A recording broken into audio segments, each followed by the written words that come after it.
Je, umewahi kusaidia kila mtu, lakini ulipohitaji msaada, hakuna aliyekuja?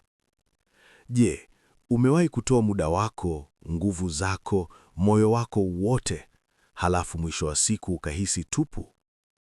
Hii si hadithi ya ubinafsi. Hii ni hadithi ya mipaka na maumivu ya kuwa mtu mwema sana.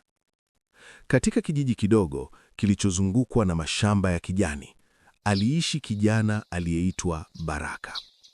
Watu walimuita mshamba, si kwa sababu alikuwa mjinga, bali kwa sababu alikuwa mpole, mnyenyekevu na hakuwahi kusema hapana.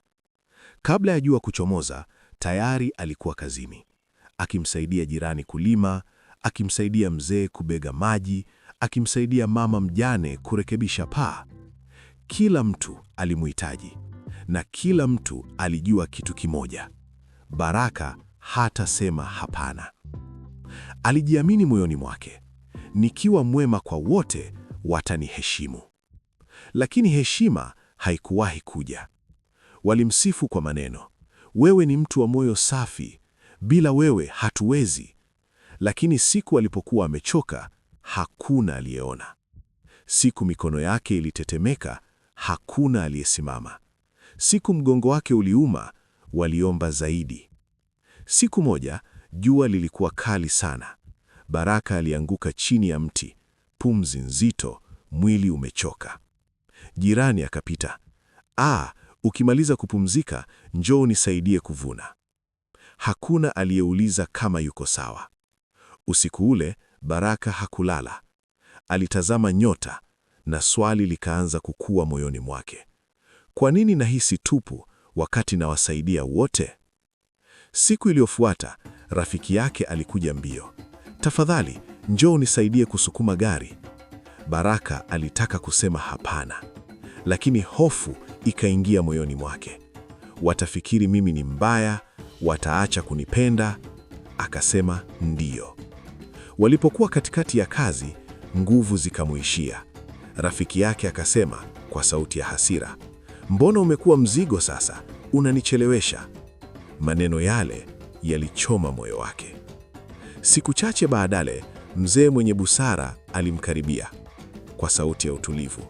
Naona umechoka, mzee alisema. Baraka akasema kwa sauti ya huzuni, ninawasaidia wote, lakini nahisi kama sionekani. Mzee akauliza taratibu, je, ni lini mara ya mwisho mtu alikusaidia wewe? Baraka alinyamaza. Mzee akasema kwa msisitizo wa hekima, wewe si mwema tu, wewe unapatikana wakati wote. Na mtu asiyesema hapana hupoteza thamani yake.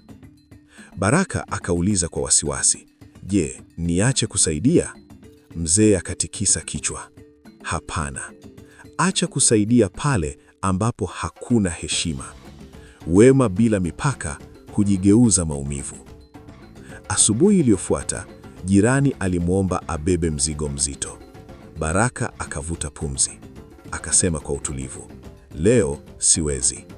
Jirani akasema kwa sauti ya hasira kidogo, umebadilika, umekuwa na kiburi. Lakini kwa mara ya kwanza, Baraka hakutetereka. Siku zilivyopita, baadhi ya watu walimkwepa, wengine walimuita mchoyo, lakini kitu cha ajabu kilitokea. Alianza kulala vizuri, alianza kupata nguvu, alianza kutabasamu tena, na wale waliobaki karibu naye walimheshimu. Walipomwomba msaada, walifanya kazi pamoja naye, walishukuru. Baraka alitambua jambo kubwa sana. Kuwa mwema si kusema ndiyo kila wakati. Kuwa mwema ni kusaidia bila kujiharibu. Huwezi kujaza vikombe vya wengine wakati chombo chako kiko tupu. Sema hapana pale inapohitajika.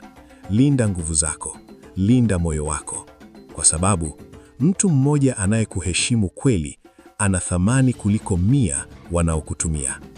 Kama hadithi hii imekugusa, andika kwenye maoni. Ninachagua mipaka. Na kumbuka, wema wako ni nguvu. Ukitumia bila mipaka, utajiumiza. Ukitumia kwa hekima, utaheshimika. Mwisho.